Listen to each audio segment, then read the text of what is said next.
Bien, merci pour ce premier jet de questions.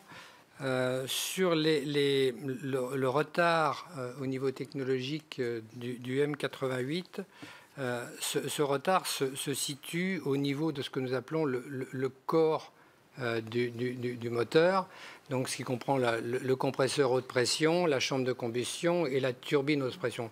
C'est à quelle vitesse on peut faire tourner cette turbine haute pression et donc jusqu'à quelle température cette turbine est capable de monter. Donc il y a énormément de travaux à faire au niveau du compresseur et au niveau de la turbine haute pression et bien entendu en particulier dans les matériaux. La partie tuyère, la partie post-combustion est quelque chose d'assez classique. Alors après, certains pays utilisent ce qu'ils appellent le combat rating de façon un petit peu différenciée entre les Américains, les Russes ou les Français.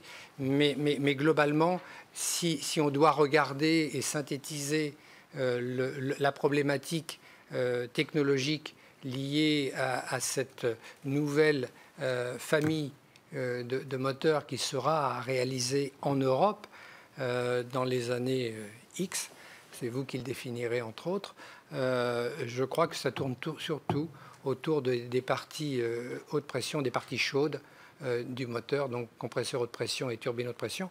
Je tiens d'ailleurs à vous signaler que je ne pense pas, des informations dont je dispose, que d'autres en Europe aient plus d'avance que nous, au niveau des motoristes.